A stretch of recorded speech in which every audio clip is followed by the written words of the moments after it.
Read the next couple verses here. He goes into this prostitute, compromises, sins. And the Gazites were told, Samson has come here. And they surrounded the place and set an ambush for him all night at the gate of the city.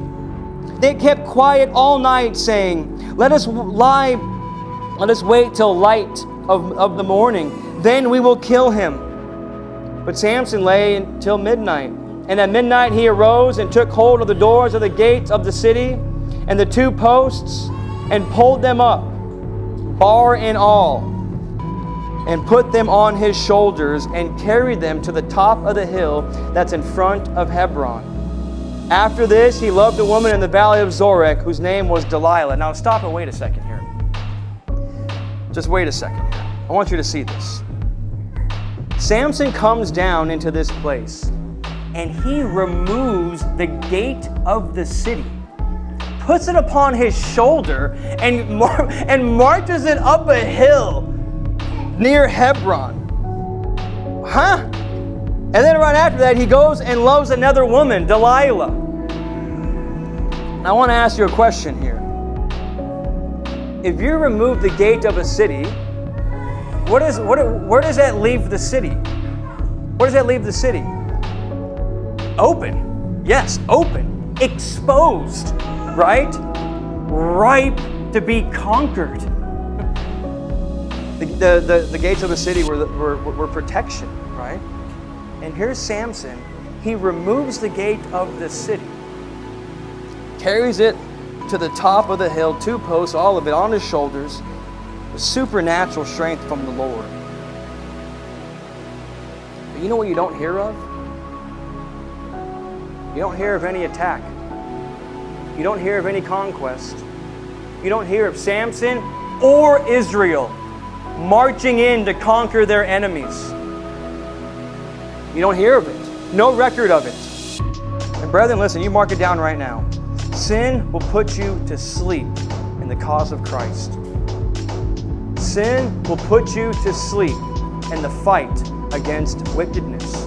Sin will put you to sleep. When you walk in compromised sin, it makes you not want to go and fight God's battles. And here's Samson, walking in compromised sin. The city's wide open, ripe to be taken over. And yet he goes out and finds himself another girl. Doesn't want to fight. Doesn't want to go fight God's battles. Doesn't want to go conquer God's enemies and the people's enemies. He goes for more sin. That's what sin does, brethren. Kills your zeal. Kills your desire to walk in obedience. It kills your desire to serve the Lord. And for Samson, it was this sexual immorality. But brother, the same is true for us. We walk in the sin of unbelief. You know what you're not going to go do? Go fight God's battles. You're walking in sin of lack of trusting God, the sin of loving money, sin of bitterness, looking at porn or burning with lust, or whatever it may be, brethren. You're not going to want to go fight God's battles. Ladies, you're not going to want to go fight God's battles when you're walking in bitterness towards your husband or whatever it may be for you. You know what? You know what Jesus said? The gates of hell will not prevail against the church. You know why that is? Because Jesus removed them. He comes and as Samson does here, he takes the bars of the city of the kingdom of darkness. He takes them, he lifts them up, throws them on his shoulder, casts them out into the midst of the sea, brethren. And now the kingdom of Satan is wide open for the church to go in and plunder it. To go in and plunder it. To bring souls out who are captive to Satan.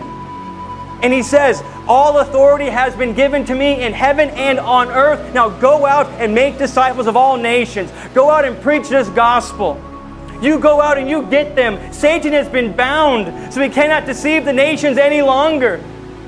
The gates of hell will not prevail against the church. So we must go out. We must be a people who go and who look for more opportunities to go and to preach this Christ.